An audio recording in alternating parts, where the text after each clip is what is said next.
नाद आहे, बोलायचा नाद आहे. आणि बोलता बोलता आपण इतकं बोलतो का कधीच स्वतःच्या फायद्याबद्दल बोलत नाही. आपण नेहमी दुसऱ्याबद्दलच बोलतो. याचं काय झालं, त्याचं काय झालं, कोणाची पोरगी कुठं गेली, कोणाच्या पोरानं काय केलं, कोणाच्या सुनानं काय केलं, त्याला भाकरी दिली का नाही, कोणाचं काय झालं आणि कोणाचं कसं झालं, यात आपला अख्खा दिवस झालं. आणि तुम्हाला सांगते, पापाचा हा एक प्रकार आहे का जो आपल्या वाचेद्वारे नियमित घडत असतो. याच्यानंतर लक्षात ठेवायचं, कधीही कोणाचं काही सुरू झालं ना, कधी एखादी शेजारी माझ्यासारखी एखादी अवखळ असेल, अवखळ कळतं ना, ती जरी आली आणि ती म्हणली बाई काय तुला माहिती आहे का, तुला माहिती आहे का, त्या सुनानं म्हणत तिला घराच्या बाहेर काढून भाकर पण दिली नाही कालपासून, तिला म्हणायचं बाई रामकृष्ण हरी रामकृष्ण हरी रामकृष्ण हरी, नामस्मरण कर, नामसंग कीर्तन, एवढंच लक्षात ठेवायचं. अरे एवढं जरी लक्षात ठेवलं तर तुमचं जीवन कृतकृत्य भारत. तिला काय म्हणायचं बाई नामस्मरण कर.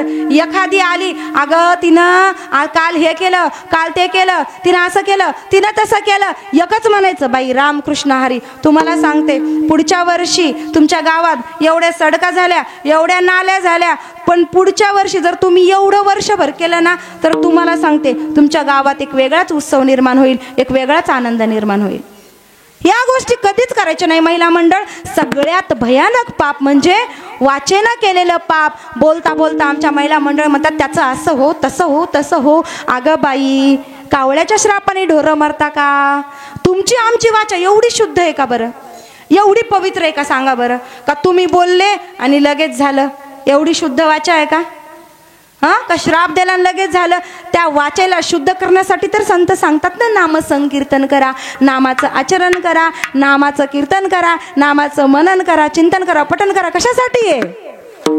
का तुमच्या मुखाला शुद्धता येण्यासाठी, तुमच्या वाणीला शुद्धता येण्यासाठी, तुमच्या चित्ताला शुद्धता येण्यासाठी. आणि चित्ताला शुद्धता आल्यानंतर माणूस चिंता सोडतो आणि चिंतन करायला लागतं. आणि चिंतन करता करता माणूस चितेपर्यंत एक दिवस जाणार असतो. पण चितेपर्यंत जाताना तुम्हाला सांगते, फक्त तुमची कायाच चितेपर्यंत जाती, फक्त तुमचं शरीरच चितेपर्यंत जातं.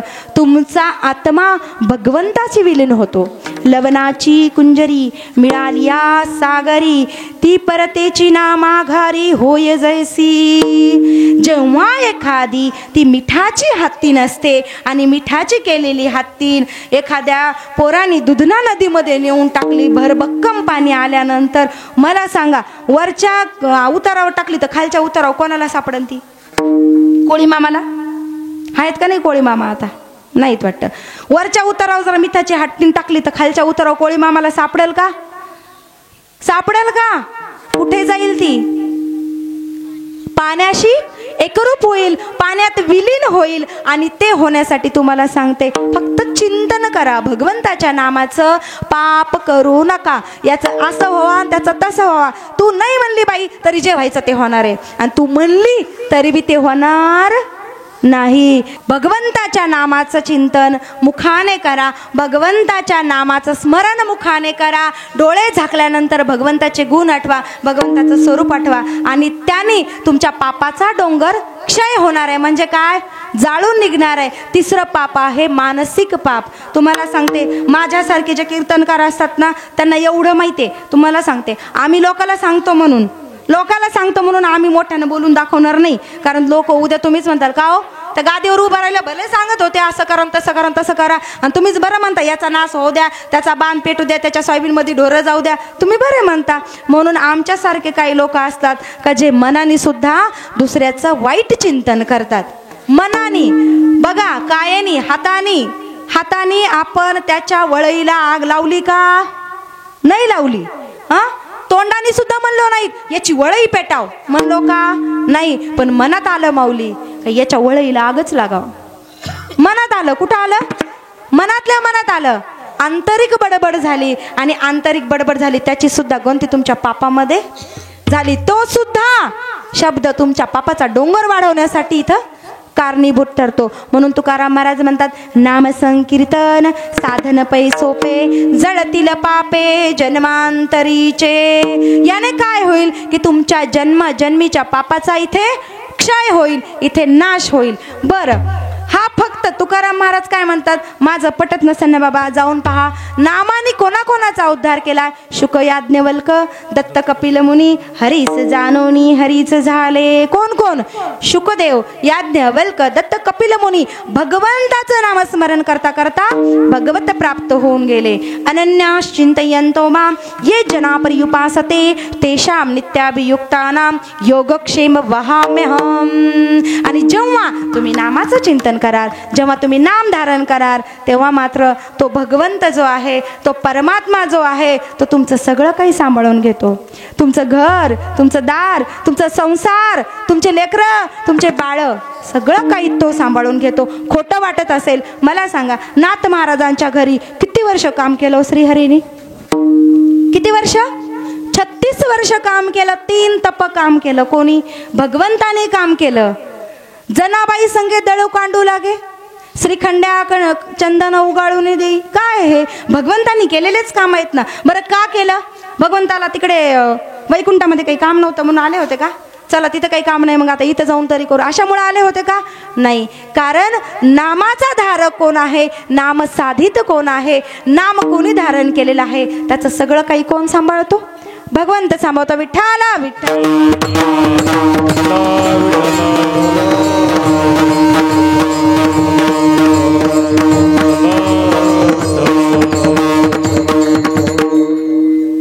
पुण्य ते परोपकार, पाप ते परपीडा, आणि दुजा जोडा नाही आसी. पुण्य हा एक परोपकार आहे, किंवा परोपकारातून जे घडल्या जातं त्याला काय म्हणायचं? पुण्य. मग आता परोपकार कशाला म्हणायचं? एक दुसऱ्याशी केलेली छोट्या छोट्या गोष्टीमधली मदत, एकमेकाची केलेली हीच. काही करा, वाचिक करा, मानसिक करा, एखाद्याच्या बद्दल तुम्ही चांगलं चिंतन करा, हे तुमच्या पुण्याचा भाग नक्कीच गणला जातो. मला सांगा, पाप, वाईट बोललं तर पाप होते की नाही? मग चांगलं बोललं तर पुण्य का नाही होणार? चांगलं बोललं तर पुण्य होईल ना. जर ज्वारी पेरली तर ज्वारीच उगवती, मग गहू पेरल्यावर गहू का नाही उगवणार? उगवणार निश्चितच आहे. मग तुमच्याकडून होत नसेल, पुण्य करायचं असेल तर परोपकार करा, दया करा, माया करा, प्रेम करा, भगवत भक्ती करा. त्याने काय होईल? तुमच्या पापाचा क्षय हळूहळू होत जाईल आणि पुण्याचा संग्रह हळूहळू होत जाईल. इथे आपल्याला तुकाराम महाराज सांगतात की हे असं एक साधन आहे की ज्याने तुमच्या आमच्या पापाचा क्षय होतो, पापाचा नाश होतो. बरं, मग आता हे साधन करण्यासाठी आम्हाला काय करावं लागतं किंवा काय करावं नाही लागत, याचं उत्तर अभंगाच्या 2ऱ्या चरणात.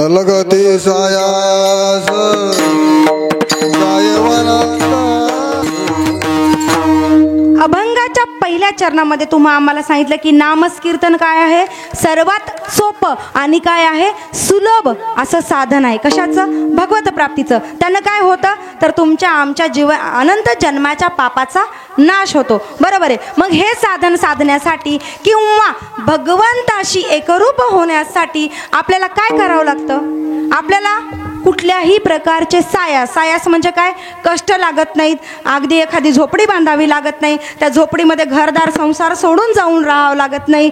तर काय? कलियुगाच्या शेवटामध्ये फक्त नामस्मरण करण्यासाठी तुम्हाला आम्हाला हरिपाठामध्ये नाथ महाराज म्हणतात, हरी बोला देता, हरी बोला घेता, सर्व कार्य करिता, हरी बोला भांडता, हरी बोला कांडता, उठता बसता, हरी बोला. अभंग तुम्हाला माहित नाही, मी मागे पुढे जरी म्हणला तरी अर्थ अभंगाचा तोच आहे. तुम्हाला फक्त काय करायचंय? हरी हरी तुम्ही म्हणणारे सगळं, फक्त भगवंताचं नामस्मरण करायचंय. त्याच्यासाठी आपण थोडे आता धावती घेणार आहेत. कारण काय होतं, आम्हाला सवय आहे, इकडून जाता वेळेस जालन्याच्या पुढे गेलं का आमची ट्रेन स्पीड पकडते, तिकडून येताना जालन्याच्या पुढे आलं निळकंठ महाराज आमची ट्रेन काय करते? स्पीड पकडते. स्पीड म्हणजे जरा वेगाने धावते. आता अभंगच मोठा आहे, 6 चरणाचा अभंग आहे ना. अभंग जर सोडवायचा म्हटलं, मला तर काही जास्त बोलता येत नाही, तरी सुद्धा अभंग सोडवायचा म्हटलं तर आपल्याला 8 दिवस पुरणार नाहीत. माझ्या ठिकाणी जर कोणी उच्च अधिकारी, उच्च पराकोटीचे अधिकारी एखादी साधक असते ना, तर तुम्हाला त्यांनी ना फक्त नामसंकीर्तन या विषयावरही 8 दिवस बोलले असते. पण तुम्हाला सांगते, आतापर्यंत मी कुठल्याही संस्थेमध्ये गेले नाही. मी कुठेही आळंदीला जाऊन राहिले नाही, पंढरपूरला जाऊन राहिले नाही. भगवंताच्या कृपेने फक्त आतापर्यंत 1-2 वाऱ्या घडल्यात. प्रामाणिकपणे सांगते बरं का, 1-2 वाऱ्या त्या बी पांडुरंगाच्या कृपेमध्ये घडल्यात, कारण ड्युटी असल्यामुळे हलता येत नाही. दुसरी गोष्ट सांगते, मला कोणीही बसून एखाद्या याची दीक्षा आतापर्यंत का चला 8-8 घंटे अभ्यास केला, 8-8 घंटे बसलोय, 8-8 घंटे आपण काहीतरी केलंय, आतापर्यंत असं नाही झालेलं. जर उभा राहून 4 शब्द बोलावं किंवा कीर्तन करावं ना, हा फक्त कशाचा परिणाम आहे तुम्हाला सांगू का? या नामचिंतनाचा परिणाम आहे. या नामचिंतनामध्ये नामचिंतन करता करता करता करता भगवंताची तुमच्या आमच्यावर अशी प्राप्ती होते ना का ते त्याच्याशी एकरूप करून घेतात. आपण पाहिलं लवणाची कुंजरी, ते त्याच्याशी एकरूप करून घेतात. जसं म्हटलं जातं का एखाद्या साधकाच्या डोक्यावर भगवंताने हात ठेवावा आणि तो साधक नंतर भगवत रूप व्हावा. या प्रकारे फक्त कशामुळे होऊन जातो तुम्हाला माहिती आहे का? नामचिंतनानं होऊन जातं. आणि हे नामसंकीर्तन करण्यासाठी न लगती सायास जावे वनांतरा, सुखे तो घरा नारायण. भगवंत स्वतः तुमच्याकडे येतो, कारण भगवंत काय म्हणतो का जिथे माझा भक्त असेल तिथे मी असेल. इथे साधना घडतीये, इथे एवढं चिंतन होतंय, इथे ग्रंथ पठन होतंय, इथं वाचन होतंय, इथं हरिपाठ होतंय ना, तर भगवंत इथे हजर असतो. भगवंत तुमच्या आमच्यामध्ये बसलेला असतो. म्हणून सुख येतो घरा नारायण. आणि साधना कशी करायची? ठाईच बैसोनी करा एक चित्त, आवडे अनंत आळवावा. कारण भगवंत फक्त भावाचा भुकेला आहे, त्याला तुमच्या आमच्याकडून काही अपेक्षित आहे का? नाही.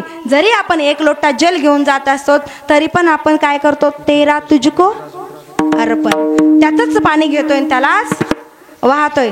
बरोबर आहे. तो तुमच्या भावाचा भुकेला आहे. विशिष्ट हेतू मनात घेऊन भगवंताकडे जायचं. चलो 1 लोटा जल, मेरी समस्या का हल निकाल दो.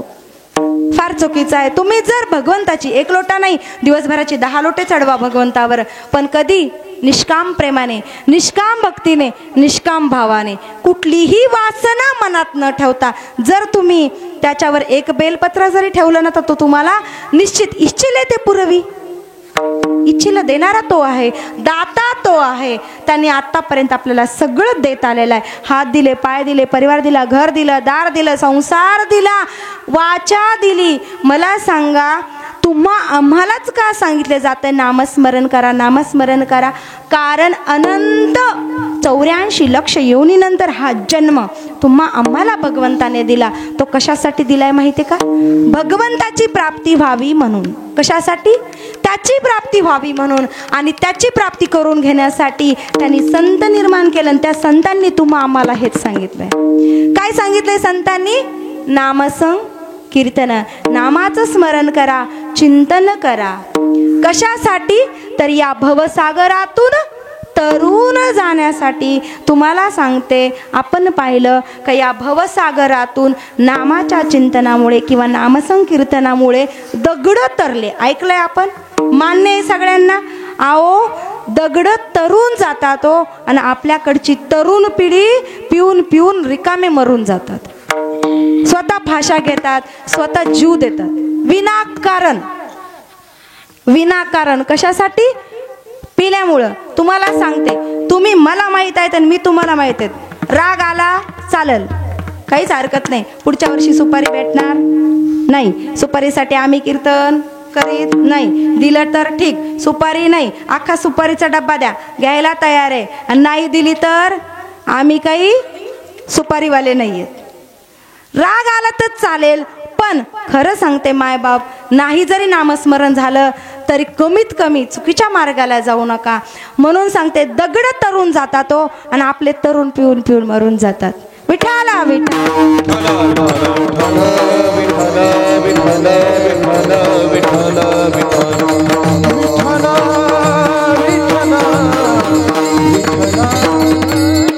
ठाईच बैसोनी करा एक चित्त, आवडे अनंत आळवावा.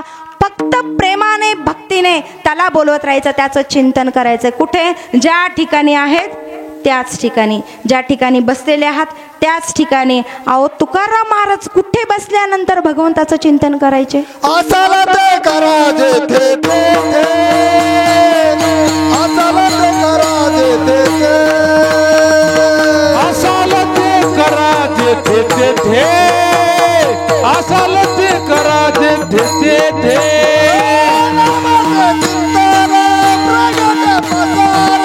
नामाचे चिंतन प्रगट पसारा, नामाचे चिंतन प्रगट पसारा.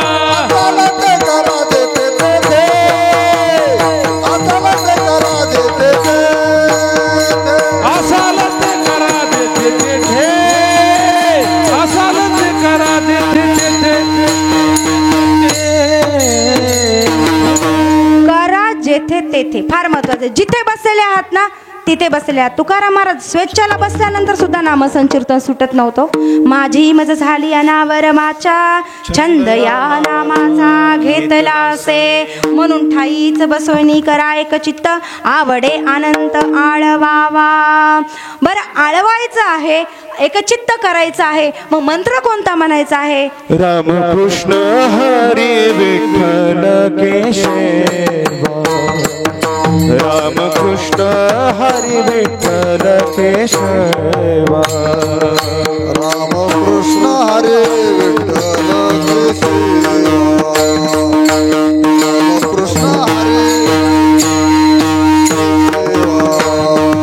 मंत्र हा जपावा सर्व काळ, मंत्र हा जपावा सर्व काळ, न लगती सायास जावे वनांतरा, न लगती सायास जावे वनांतरा. जपावा सर्व काळ, मंत्र हा जपावा सर्व काळ, नलगती सायास जावे वनांतरा, नलगती सायास जावे वनांतरा.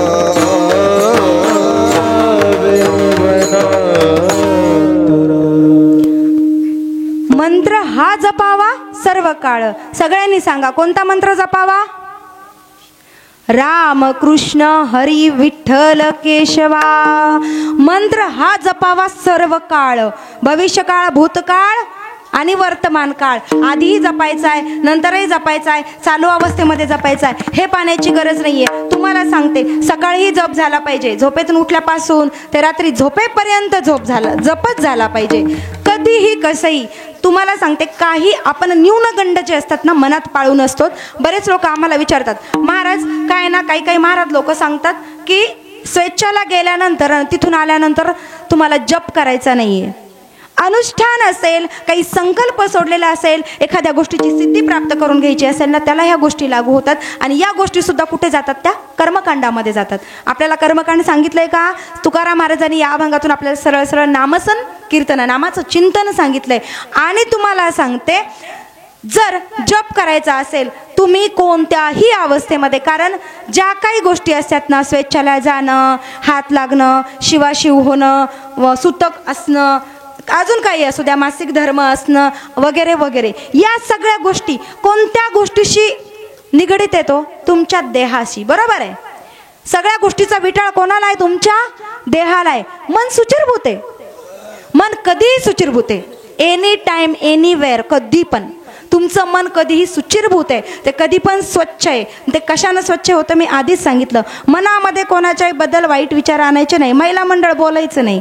काय होतं ना, दुसरीकडे तरी आम्ही असं म्हणतो, महिला मंडळ बोलू नका. इथं तुमचे नावं मला माहीत आहेत, नाव मला पाठ आहेत, उगीच तुमचे नाव घेतले तर असं नको व्हायला. कारण आम्ही आधीच सांगितलंय का नावं चांगले ठेवा आणि कोणाचं नाव घ्या. इथं मला तुमचेच नावं घ्यावे लागतील. त्यामुळं कीर्तन होईपर्यंत बोलायचं नाही. विठाला विठाला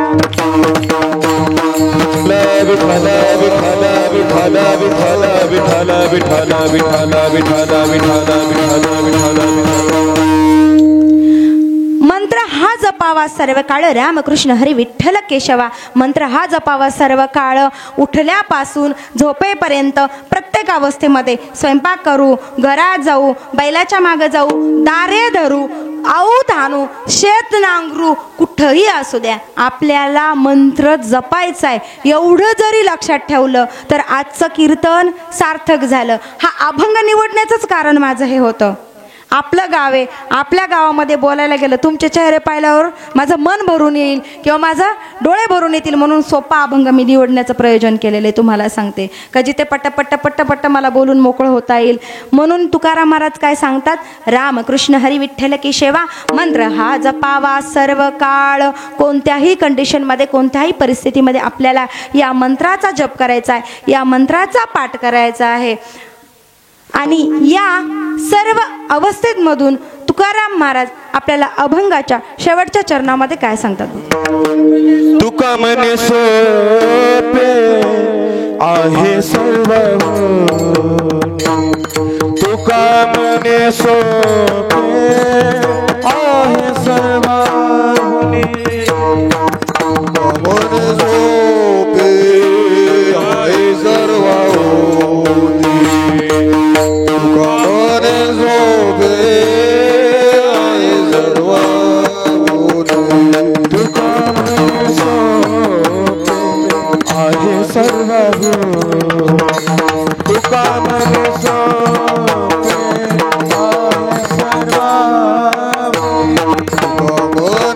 सोपे आहे सर्व, तुका आहे सर्व, शहाणा तो धनी घेत असे, शहाणा तो धनी घेत असे, नलगती सायास जावे वनात, नलगती सायास जावे वनात, शहाणा तो धनी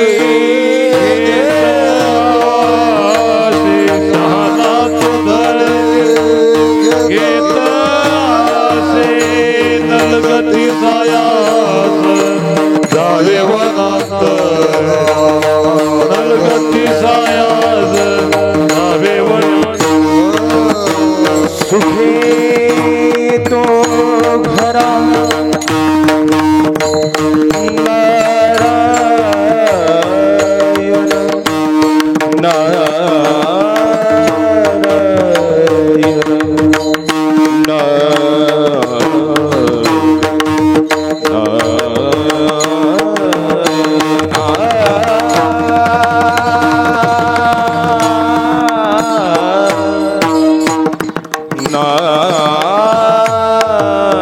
नारायण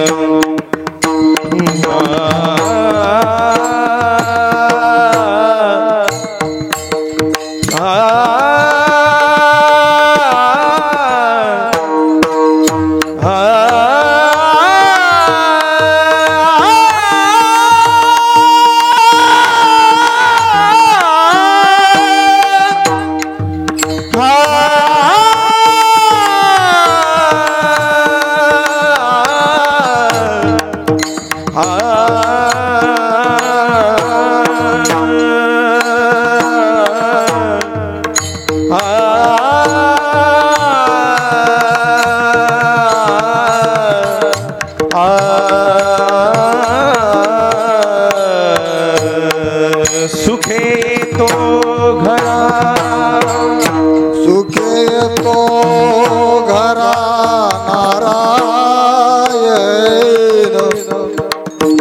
सुखे तो घरा नारायण, सुखे तो घरा नारायण,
लगती साया सावे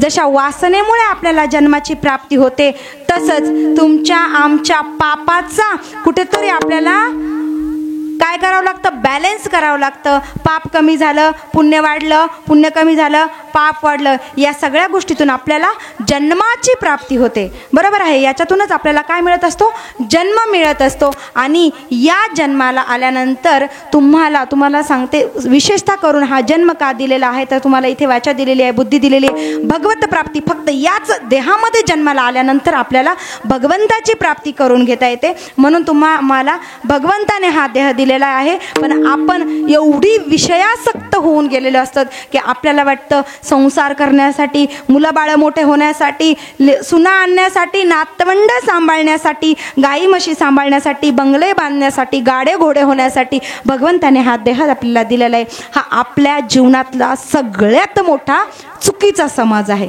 काय म्हणतात ना, स्वतः डोळे बांधायचे हाताने, बरं का, दृष्टी आहे, डोळे बांधायचे आणि नंतर म्हणायचं मी आंधळा आहे. हा तो प्रकार आहे. जन्म कशासाठी आहे, आपल्या जीवनाचं कल्याण करून घेण्यासाठी हा नरदेह प्राप्त झालेला. आपण ते करतोय का आपण? नाही. एवढे विषयामध्ये गुंतून गेलेलो आहोत आपण का विचारू नका. यन्नाम संकीर्तनन भक्ता विलापनम उत्तमन मैत्र्याशीष पापांना धातूनामीव पावकम. इथे जन्माला आल्यानंतर नामस्मरण करून, नामचिंतन करून भगवत प्राप्ती करता येते. जन्म मरणाची येरेझार संपता येते. आणि तुकाराम महाराज म्हणतात, एवढं सांगून कुठे ठाईच बैसुनी करा, एकचित्ताने करा, प्रेमाने भगवंताचं स्मरण करा, आनंदाने भगवंताचं स्मरण करा, त्यासाठी कुठेही जाऊ नका. तुम्हाला काय सांगते, मनी नाही भाव देवा मला पाव, मनामध्ये भगवंताविषयी भाव नाही. आणि वेगवेगळ्या तीर्थक्षेत्रावर जाऊन फक्त सेल्फ्या काढतात हो, त्याच्यासाठी जातात. मी यात्रेला गेले, फोटो असतो, आज हा देव, उद्या तो देव, आज इथे पोचलो, आज दर्शन झालं, त्याच्यासाठी देवाला जातात हो. मनामध्ये कुठल्याही प्रकारचा भगवंताविषयीचा भाव नाही किंवा भगवत प्राप्तीची आशा नाही किंवा त्याची गोडी नाही. तुकाराम महाराज म्हणतात, एवढं सांगून कळालं नसेल तर तुम्हाला सांगतो, तुका मने सोपे आहे सर्वाहुनी, जगाच्या पाठीवर फक्त नामस्मरण सगळ्यात सोपं आहे. आणि शहाणा तो धनी घेतो असे. ज्याला कळालं तो शहाणा, आणि ज्याला एवढं सांगूनही न कळालं, मग तुकाराम महाराज म्हणतात दगड, मुढा, मूर्खा. आपल्याला असे शब्द वापरलेले आहेत. आपल्याला आता तिकडे जायचं नाहीये, आपल्याला त्या भागाला जायचं नाहीये. बरोबर आहे ना बा? असे शब्द वापरलेले आहेत. आपल्याला मूर्ख म्हटलेलं आहे, दगड म्हटलेलं आहे, तरी सुद्धा आपल्याला कळत नसेल. आज सांगितल्यानंतर ज्याला कळालं तो शहाणा. पुढच्या सप्त्यापर्यंत लक्षात ठेवायचं आहे की आपल्याला नामस्मरण सांगितलं, नामस्मरणामधून काय प्राप्त व्हायचं सांगितलं. तुम्हाला जास्त काही कळत नसेल ना, कमीत कमी माळ जपायची सवय लावा, कमीत कमी टाळी वाजवायची सवय लावा. आणि तुकाराम महाराज त्यामुळे तुम्हाला सांगतात एवढं सरळ. तुका म्हणे सोपे, सगळ्यात सोपं आहे. बस रे बाबा. तुका म्हणे सोपे आहे सर्वाहुनी, शहाणा तो धनी घेतो येथे. बरोबर आहे की नाही? वेळ संपलेली आहे. वेळेच्या शेवटी तेवढं मला सांगावं वाटलं. आणि आता महाराजांनी सांगितल्याप्रमाणे इथे मोठ्या प्रमाणे आपण भजन करणार आहोत. विठोबा रखुमाई